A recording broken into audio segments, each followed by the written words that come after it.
El Evangelio de Marcos es un libro de la Biblia sobre la vida de Jesús. La tradición más antigua y confiable nos dice que fue escrito por un hombre llamado Juan Marcos. Marcos no simplemente tomó al azar un montón de historias acerca de Jesús y las puso juntas. Él diseñó este libro para abordar algunas preguntas muy específicas acerca de si Jesús era o no el Mesías judío. Paremos ahí, porque este es un término con el que muchas personas, como yo, no están familiarizadas. El Mesías era una figura de un rey, en ocasiones llamada el Hijo de Dios, que Israel estaba esperando para venir y establecer un reino aquí en la tierra.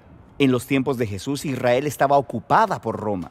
Muchos judíos estaban esperando que el Mesías viniera, expulsara a los romanos y gobernara como rey. Pero Jesús no expulsó a los romanos. De hecho, ellos lo mataron. Esto nos trae al punto exacto al que Marcos quería llegar en su libro. En la primera mitad, él se concentra en quién es Jesús. ¿Es él realmente el Mesías? En la segunda mitad, él aborda cómo Jesús se convirtió en el rey mesiánico. Justo en el medio del libro está una historia fundamental que une las dos mitades y en la que Jesús responde ambas preguntas. Ok, hablemos de la primera mitad del libro. ¿Quién es Jesús? Marcos deja muy claras sus creencias sobre Jesús desde el inicio del libro. Principio del Evangelio de Jesucristo, el Mesías, el Hijo de Dios. Una de las siguientes historias es de Jesús siendo bautizado. La voz de Dios anuncia desde el cielo: "Este es mi Hijo". No podría ser más claro. Está presentando a Jesús como el Mesías. Sí, pero mientras lees la primera mitad de Marcos, notarás que algo realmente interesante comienza a suceder. Jesús anda sanando a todas estas personas y constantemente les dice que mantengan el secreto de quién es Él. Esto sucede muchas veces en el registro de Marcos. Esto es muy extraño. Sí, ¿por qué guardar el secreto? Recuerda, muchos judíos tenían muchas expectativas diferentes acerca de quién sería el Mesías y de lo que haría. Jesús no quiere que la gente malentienda lo que significa que Él es el Mesías de Israel. Entonces, con todo eso en mente, llegamos a la historia fundamental en el centro del libro, donde Jesús se aparta con sus discípulos y les pregunta: ¿quién dicen ustedes que soy yo? Pedro le dice lo que todo el mundo ha estado diciendo: tú eres el Mesías, el Hijo de Dios. Pero luego sucede algo nuevo, porque Jesús comienza a explicarles cómo es que Él se convertiría en el rey mesiánico. No es lo que ellos esperaban. Él dice que sufrirá y morirá, y gobernará convirtiéndose en un siervo, o en sus propias palabras: el Hijo del Hombre no vino para ser servido, sino para servir y para dar su vida en rescate por muchos. Pedro se sobresalta al escuchar esto. Él reprende a Jesús porque no hay forma en que él dejará que Jesús muera. Jesús le responde: quítate de delante de mí, Satanás. Algo verdaderamente intenso. Realmente lo es, pero resalta lo importante que era para Jesús que sus discípulos entiendan quién Él realmente es. Y entonces, aquí en esta sección fundamental, Jesús trata de tener esta conversación con ellos en 3 diferentes ocasiones. Cada vez, ellos responden confusos y con miedo. Ok, esto nos lleva a la segunda mitad del libro, donde Marcos aborda la pregunta sobre cómo Jesús se convierte en el rey mesiánico. Es la última semana de la vida de Jesús. Él va a Jerusalén, entra en conflicto con los líderes religiosos y es arrestado. Lo llevan a juicio como alguien que está pretendiendo ser el rey de los judíos. Hasta le dan una corona y una capa púrpura, como las de un rey, pero todo es un chiste cruel. Luego se burlan de él. Lo golpean y lo cuelgan de una cruz, donde muere. Es aquí, en esta escena crucial, donde nos encontramos con un nuevo personaje, Un soldado romano. quien de pronto comprende todo lo que está pasando. Él dice: ciertamente este es el Hijo de Dios. ¡Qué locura! Es un enemigo quien primero lo entiende todo, que el rey mesiánico de Israel es Jesús, el crucificado. Esa es la estructura del libro de Marcos. Pero el libro no termina con Jesús muerto en la cruz. No, al tercer día, unas mujeres van a visitar la tumba de Jesús y la encuentran vacía. Hay un ángel parado en ella que les instruye a que vayan y den las buenas noticias de que Jesús se levantó de entre los muertos. Pero en lugar de ello, ellas salen corriendo y no le dicen a nadie porque tienen miedo. Y así es como termina el libro. Lo cual es un final abrupto.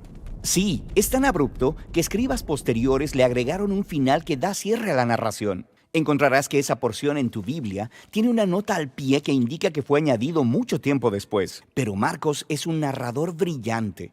Él intencionalmente concluyó el libro de manera abrupta. A través de todo el libro, los discípulos han estado confundidos con el plan de Jesús de entregar su vida, con la historia en medio del libro y ahora con el final. Y es como si Marcos estuviera reconociendo cuán abrumadora es esta declaración de Jesús. Él quiere que tú, el lector, luches con ella por ti mismo. ¿Es este Jesús crucificado el Mesías que han estado esperando?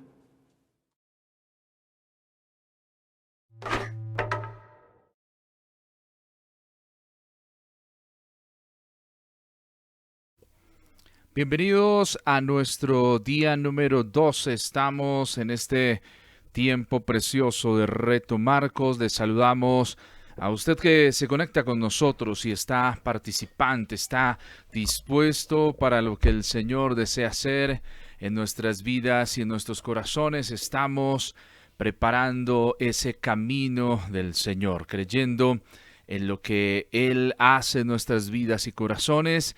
Ya hemos participado de 12 días donde poco a poco hemos ido conociendo diferentes herramientas y muchas otras cosas más. Este es como un pequeño acercamiento el que estamos haciendo y agradecemos al Señor porque nos da esta oportunidad.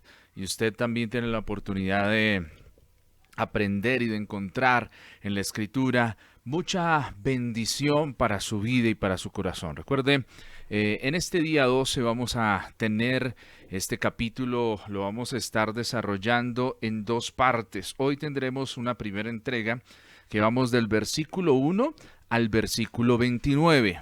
Este día 12, versículo 1 al versículo 29.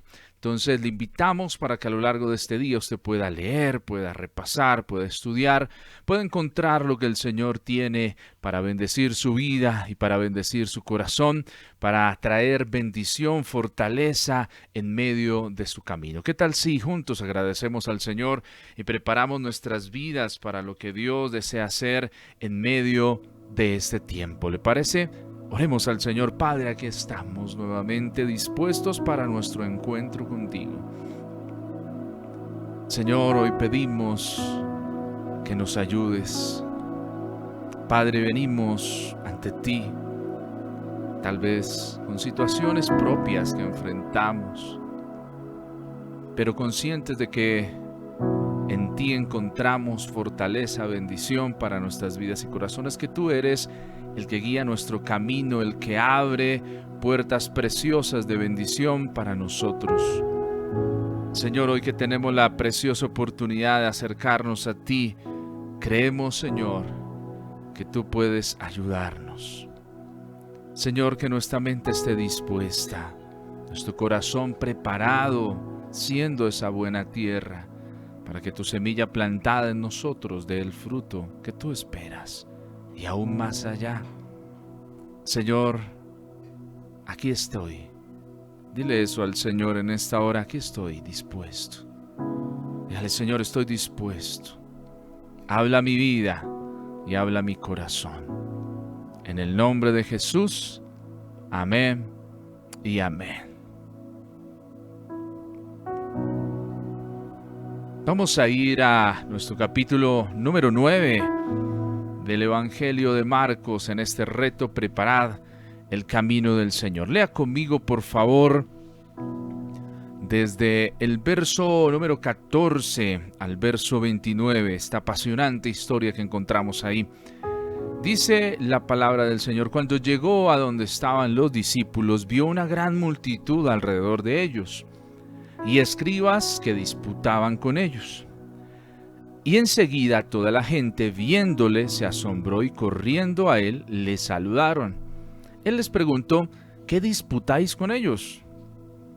Y respondiendo uno de la multitud dijo: Maestro, traje a mi hijo, que tiene un espíritu mudo, el cual donde quiera que le toma, le sacude y echa espumarajos y cruje los dientes y se va secando.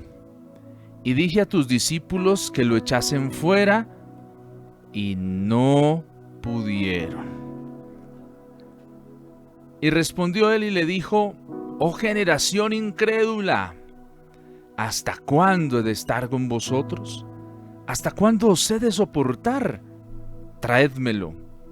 Y se lo trajeron, y cuando el espíritu vio a Jesús, sacudió con violencia al muchacho, quien cayendo en tierra se revolcaba echando espumarajos. Jesús preguntó al padre: ¿cuánto tiempo hace que le sucede esto? Y él dijo: desde niño. y muchas veces le echan el fuego y en el agua para matarle. Pero si puedes hacer algo, ten misericordia de nosotros y ayúdanos. Jesús le dijo, si puedes creer, al que cree, todo le es posible. E inmediatamente el padre del muchacho clamó y dijo, creo, ayuda mi incredulidad. Y cuando Jesús vio que la multitud se agolpaba, reprendió al espíritu inmundo, diciéndole, espíritu mudo y sordo, yo te mando, sal de él y no entres más en él. Entonces el espíritu, clamando y sacudiéndole con violencia, salió, y él quedó como muerto, de modo que muchos decían, está muerto. Pero Jesús, tomándole de la mano, le enderezó y se levantó. Cuando él entró en casa, sus discípulos le preguntaron aparte, ¿por qué nosotros no pudimos echarle fuera? Y les dijo, este género con nada puede salir, sino con oración y ayuno.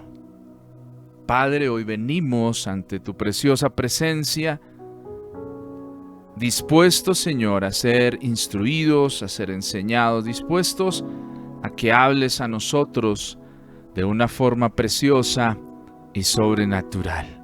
En el nombre de Jesús, amén y amén.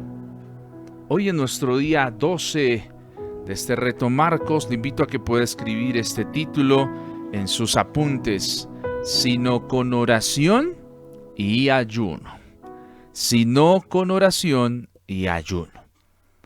El capítulo número 9 de Marcos nos presenta dentro de su narrativa una historia donde nos da ciertos detalles que son importantes que nosotros los podamos entender para nuestro crecimiento. Nos presenta primero un momento sublime, un momento de una experiencia muy poderosa, una experiencia a la cual tienen acceso solo Pedro, Jacobo y Juan, y Jesús el principal involucrado, y es el momento de la transfiguración. Cuando viene Moisés, cuando viene Elías, se aparecen y escuchan después los discípulos una voz que dice, este es mi Hijo amado, a él oíd, y eso es importante. Hay una reafirmación de a quién deben oír. Para los discípulos es importante este momento de revelación, este momento precioso cuando hay esa transfiguración, cuando ven lo que representa el Señor. Pero es importante entender esa parte. Este es mi Hijo amado, a él oíd. Y luego de esto, ellos vienen al borde de la montaña porque estaban en la parte superior del monte y descienden. Y cuando descienden se encuentran con una escena, particularmente hay una confrontación que se está dando en el marco de esto, y es que, como vemos particularmente en el libro de Marcos, cada rato hay una gran multitud alrededor de ellos y por lo general o son los escribas o son los fariseos los que están disputando, discutiendo. Siempre están en ese rollo. Pero parece ser que la discusión fue tornándose a tal punto que el Señor se interesa por saber qué es lo que está pasando. Y entonces Él es el que les pregunta. Y entonces se presenta el tema. Hay un padre que trae un hijo que está atado por un espíritu mudo. ¿Sí? Y es interesante lo que nos relata Marcos porque nos presenta un espíritu mudo, ¿sí? El cual dice y narra el padre que toma a aquel hijo en cualquier lugar, lo sacude, le hace echar espumarajos, le hace crujir los dientes y lo ha traído a los discípulos para que lo echen fuera. Y el reporte que da este padre es un reporte un poco confrontante, porque les dice y no pudieron. y no hay nada más feo que le pase a uno en la vida espiritual que venir de momentos de grandes victorias y enfrentarse a un escenario donde no funciona lo que ha aprendido. Yo no sé si a usted le ha pasado. Hay momentos cuando viene el Señor y cuando el Señor empieza a respaldarnos, pero hay unos momentos en los que uno dice, ¿pero qué pasó? No funciona, no pasa. ¿Será que perdí la autoridad? ¿Qué me está pasando? Como que no funciona. Y este es uno de los momentos que nos narra Marcos de crisis ministerial, tal vez de los discípulos. Porque imagínese la acusación del Padre que viene con la esperanza, que tal vez de pronto ha escuchado cómo los discípulos han ido de dos en ciertos lugares, los espíritus inmundos huyen, colocan sus manos sobre los enfermos y son sanos. Y entonces con ese marco, esa expectativa, viene, no encuentra al Señor, encuentra a sus discípulos y dice, pues bueno, ellos también tienen esa autoridad, ayúdenme por favor.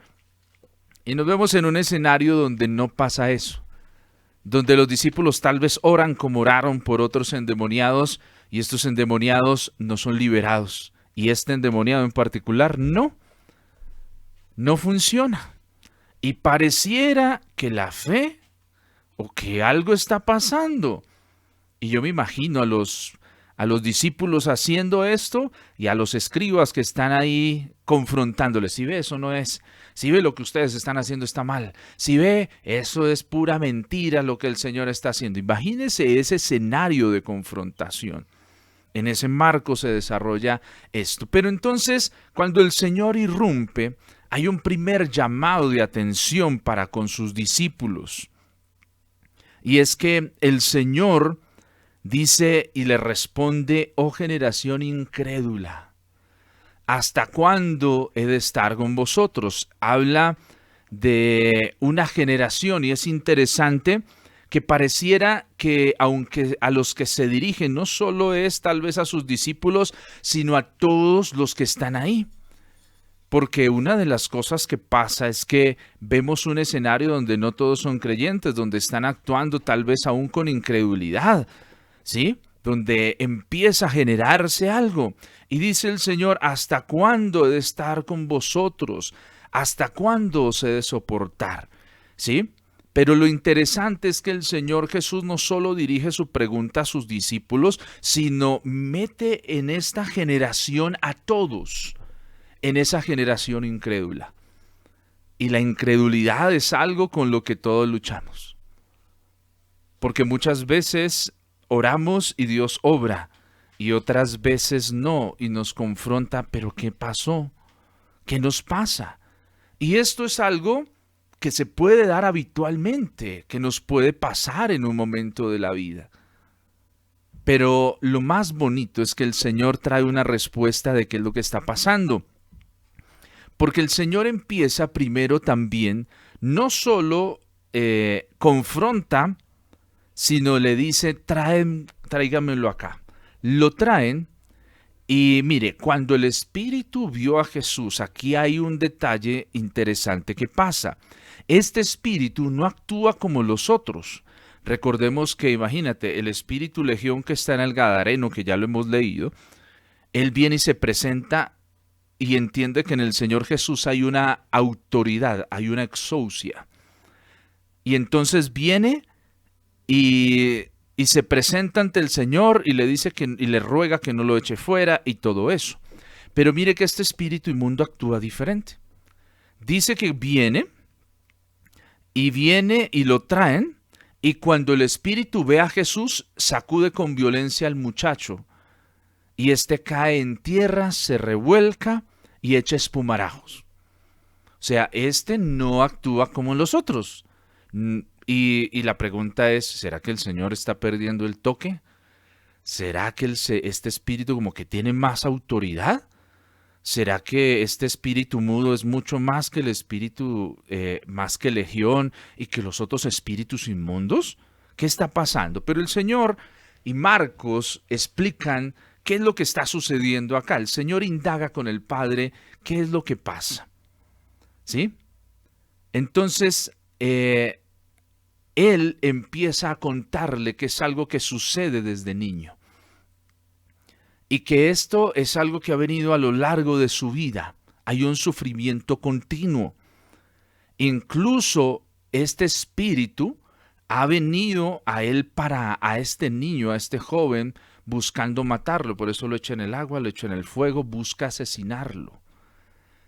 Y entonces, en medio de ese diálogo, Jesús le dice una frase que muchos hemos repetido y que hemos creído. Dice, si puedes creer al que cree, todo le es posible. Y el marco en el que se está desarrollando esto es en un marco de esperanza puntual para que un joven reciba liberación en medio de un momento donde ha venido a los discípulos y no ha encontrado la respuesta que estaba necesitando y ellos no han podido echarle fuera a este espíritu. Y el hombre contesta, el padre del muchacho clama y dice, creo. Pero también es interesante esta respuesta porque dice, ayuda mi incredulidad. O sea, yo creo, pero también estoy llenándome de la incredulidad. Tengo incredulidad en mí. Y eso es algo que nos puede pasar y que enfrentamos todos los días. Creemos, pero la incredulidad siempre nos golpea la puerta. Nos dice, ¿y si no pasa? ¿Sí ve que no va a pasar? Y la incredulidad siempre la vamos a tener ahí sus palabras para torcer el propósito de Dios. Entonces, dice que cuando Jesús ve que la multitud se agolpa, entonces Él reprende al espíritu inmundo. Hace lo mismo que ha venido haciendo con otros espíritus. Y le dice, espíritu inmundo y sordo, yo te mando, sal de él y no entres más en él. Él, con autoridad lo reprende, le dice que salga de él, pero es interesante esto, y le dice, y no entres más en él. O sea, el Señor le pone límites a este espíritu inmundo, a este espíritu mudo, que es el que nos está mostrando Marcos. Entonces, mire, el espíritu inmundo clama, sigue sacudiendo con violencia y sale. Y entonces aquel muchacho queda libre. Y esta historia nos lleva a algo que es bien interesante, porque el Señor lo levanta, lo entrega a su padre, pero después hay una conversación donde los discípulos quieren saber qué pasó.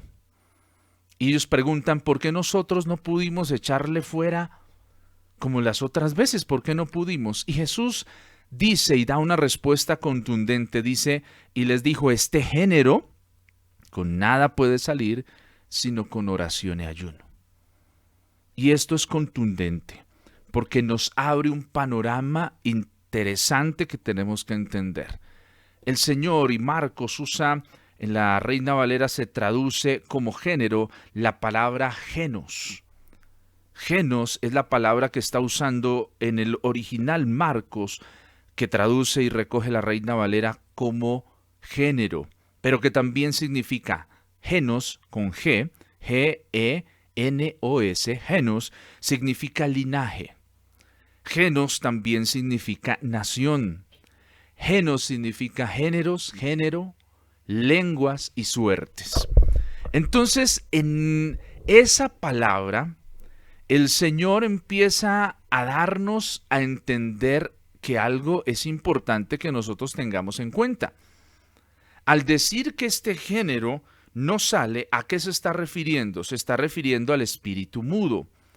Dice, este género, definiendo a este espíritu, no sale de cualquier manera, sino con oración y ayuno.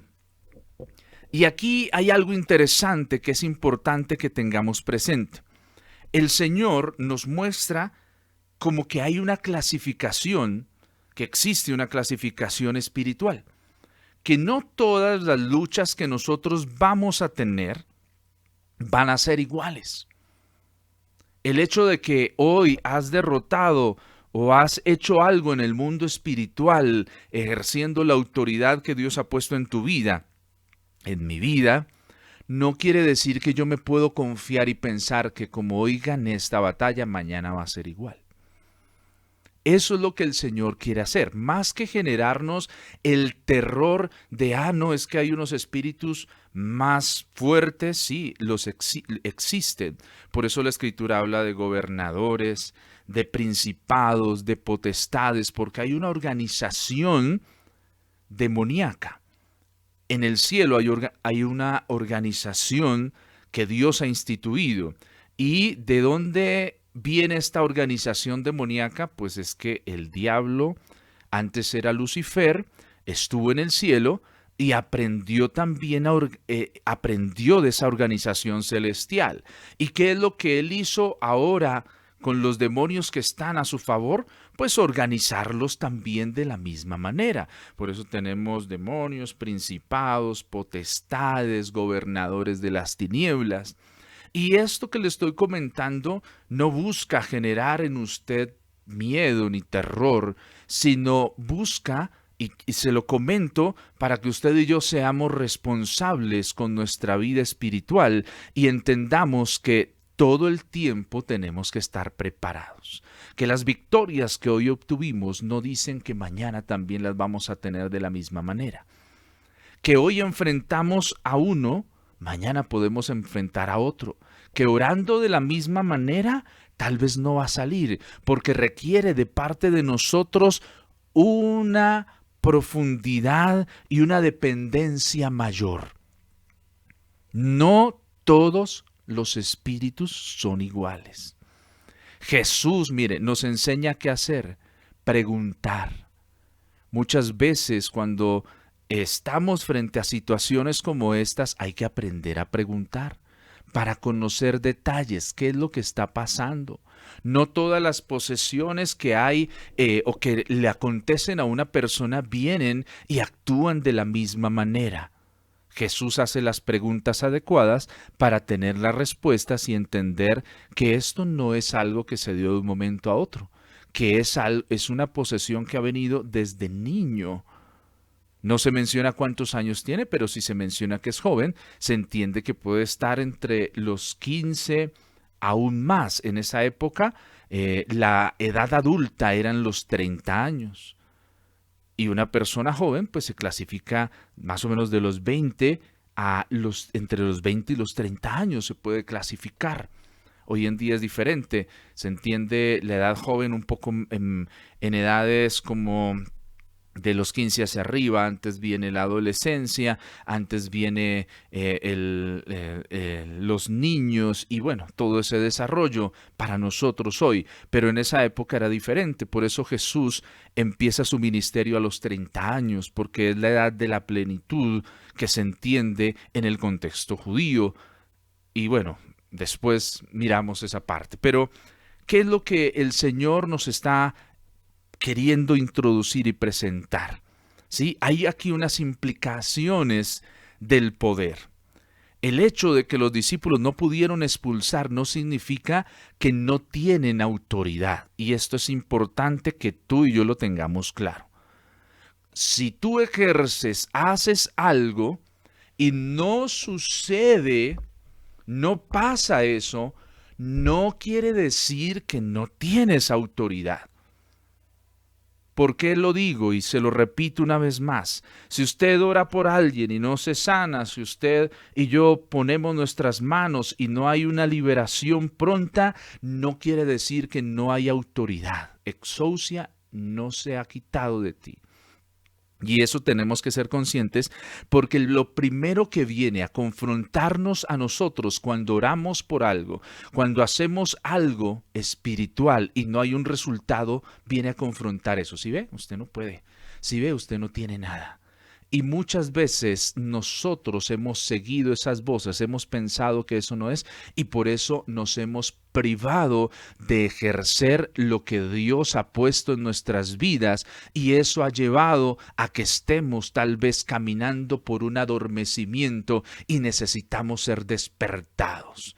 Primera mentira, si haces algo en el mundo espiritual y no hay ese resultado, no quiere decir que has perdido tu autoridad, sino que tienes que indagar más para conocer qué es lo que está pasando, como lo que hizo el Señor.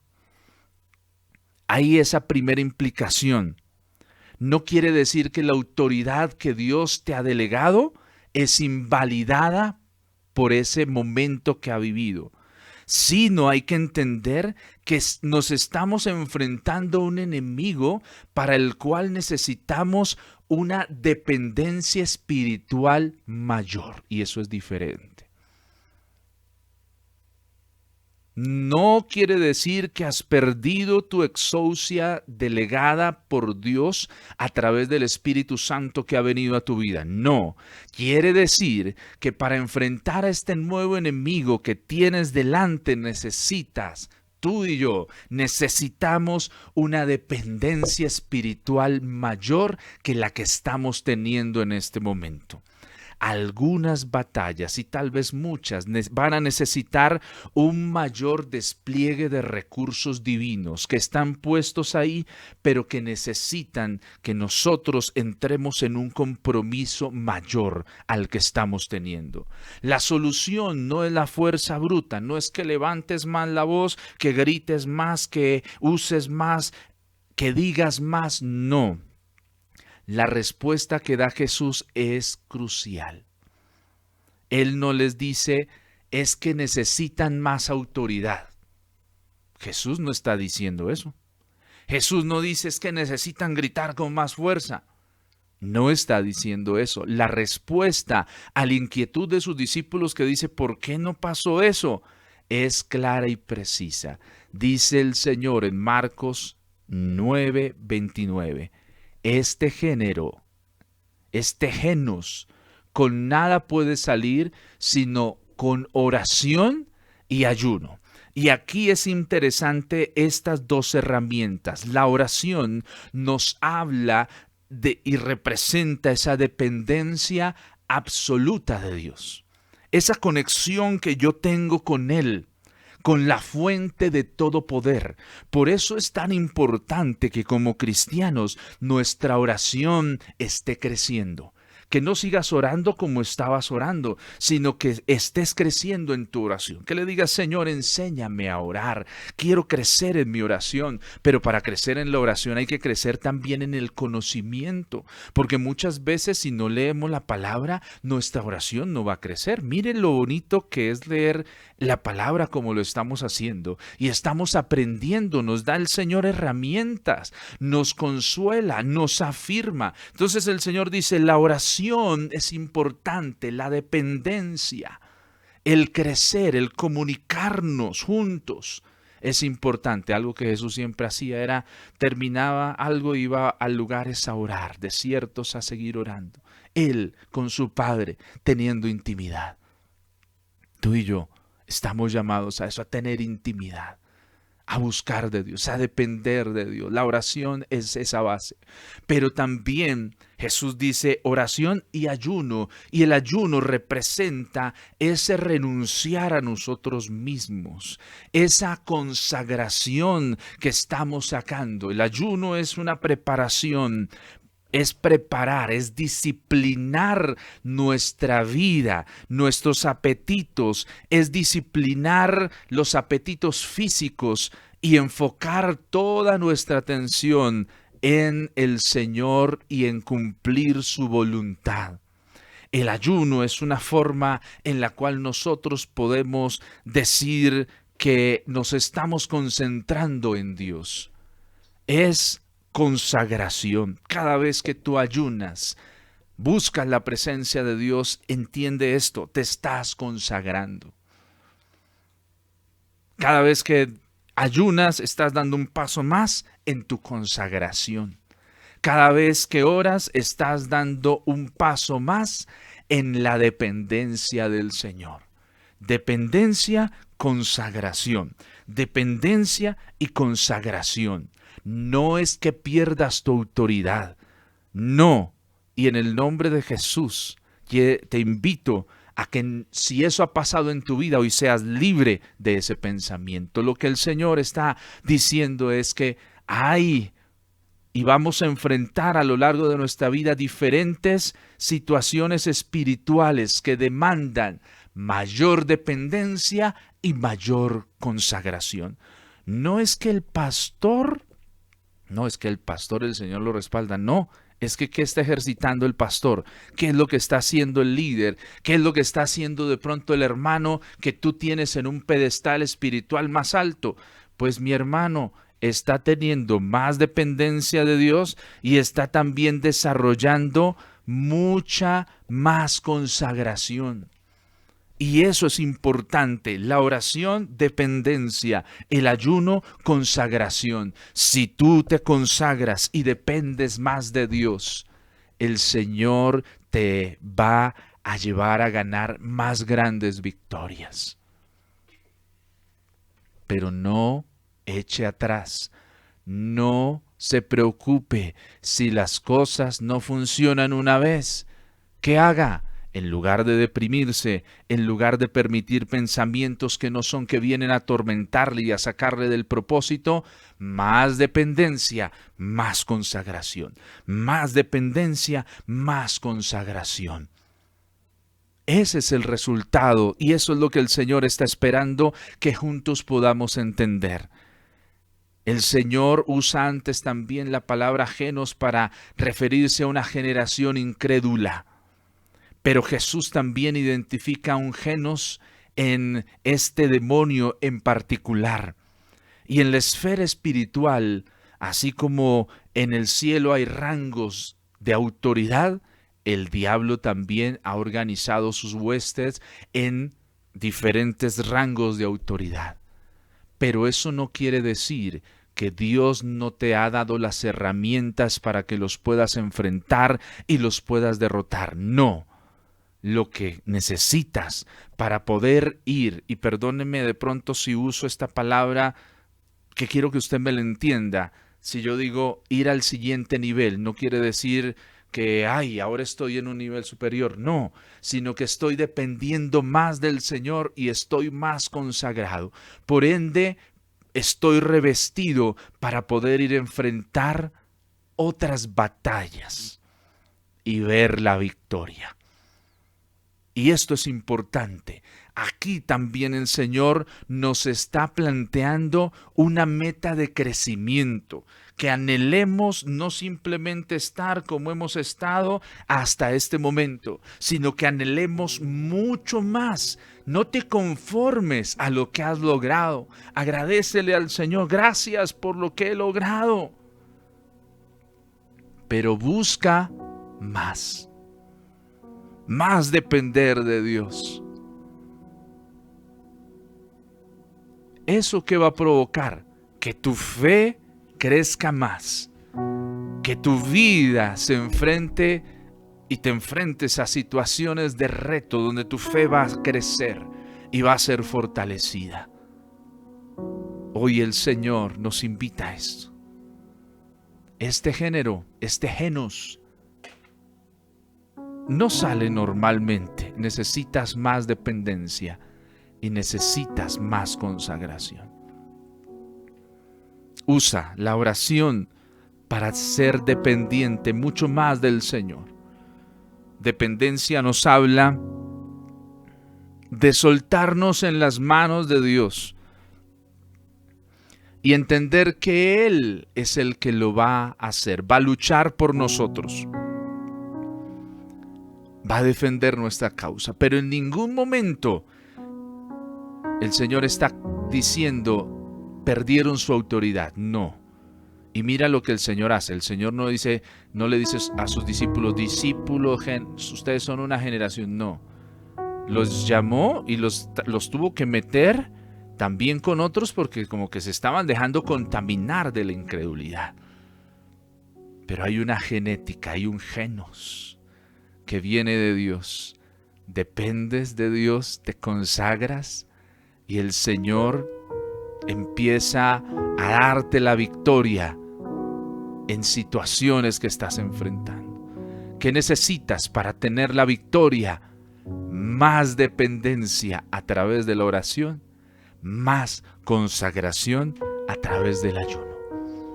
Y ese llamado no es solo para los pastores, los líderes, que a veces nosotros les dejamos lo más bonito a ellos, no es para todos nosotros, es para ti, tú que me estás escuchando. Necesitas más oración y más ayuno para aprender ¿a qué? A depender del Señor. Si no estás dependiendo de Dios y no estás pudiendo enfrentar esos gigantes que están viniendo a tu vida, ¿es por qué? Hay unos que con lo poco que hacías los puedes derrotar, pero hay otros que no van a ser de la misma manera. Eso es como un jugador que entrena más o menos y gana ciertos partidos, pero si quiere ir a las grandes ligas, quiere tener grandes victorias, ¿qué tiene que hacer? No, empezar a entrenar, empezar a consagrarse a lo que está haciendo, dejar los vicios y empezar a tener una vida consagrada a lo que quiere hacer. Yo te invito a que te consagres, a que nos consagremos y dependamos del Señor. Y vamos a ver victorias poderosas. La iglesia primitiva vio cosas poderosas de Dios. A lo largo de la historia hay hombres que se han consagrado y han buscado del Señor y han visto grandes cosas. Pero hoy yo quiero proponerte que no solo seamos hombres, sino que seamos una iglesia que tiene mayor dependencia y que tiene más consagración para tener grandes victorias en el nombre del Señor. No te entristezcas si no salieron las cosas, si oraste por alguien y no funcionó. No te vayas a dormir entristecido y desconfiando de lo que Dios está haciendo en tu vida. No. No, ve, conságrate y depende más del Señor y vuélvelo a intentar. Vamos, vuélvelo a intentar. No te quedes ahí, no te quedes frustrado espiritualmente. No, levántate, que el Señor no te está diciendo que eres incrédulo. El Señor te está invitando a que te consagres más, a que dependas más del Señor. Y así vas a poder decirle a esos espíritus, fuera, salgan y no toquen más y no vengan más a este lugar. Dios te ha dado autoridad, pero la autoridad va a crecer en la medida que ores y ayunes. Ora y ayuna. Oración, dependencia. Ayuno, consagración. Todos necesitamos crecer en nuestra dependencia y en nuestra consagración. Vamos, tú que estás en los diferentes momentos de oración, sigue, inténtalo. Vamos, necesitamos más. Involucra a otros.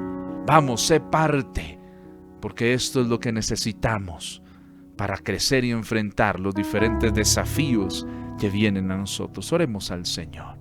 Padre, perdónanos si muchas veces nos hemos frustrado porque hemos intentado hacer algo y no ha dado el resultado que estábamos esperando.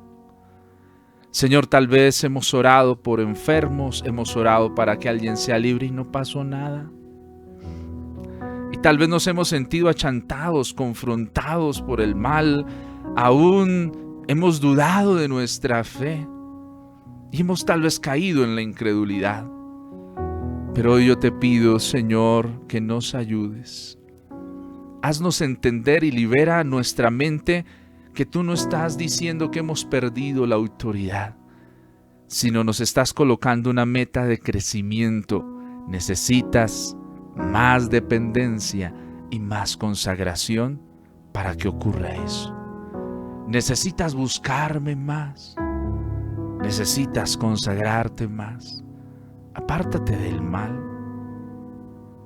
Entrega esas cosas y conságrate y yo te voy a usar.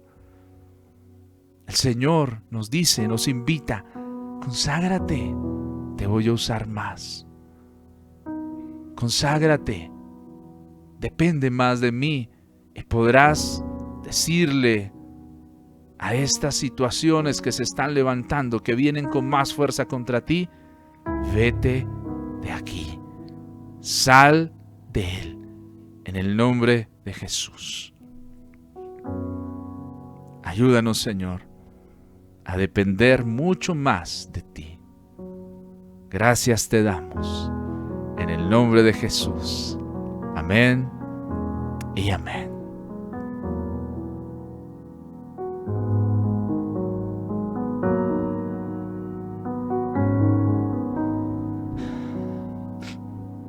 Este es nuestro día 12, un día para entender que la oración es dependencia y el ayuno consagración. Quita eso, no, es que si usted se consagra, ay, usted ya se volvió fanático. No, mi hermano, el Señor me puso una meta de crecimiento para crecer. Voy a depender y voy a consagrarme. Conságrate, entrega eso que te aleja del Señor. Conságrate y el Señor te va a usar más poderosamente. Que hoy Dios te bendiga, el Señor te guarde. Vuelve a leer esta historia y entiende el contexto, entiende lo que el Señor quiere hacer, entiende lo que Dios quiere hablar. Él quiere enseñarnos y aquí nos enseña una forma didáctica que en el mundo espiritual necesitamos todos los días. Más dependencia y más consagración. Más dependencia. Lo que te sirvió hoy, mañana tal vez no funciona. Necesitas más. Más. ¿Quieres ir más lejos? Más dependencia y más consagración. Dios te bendiga.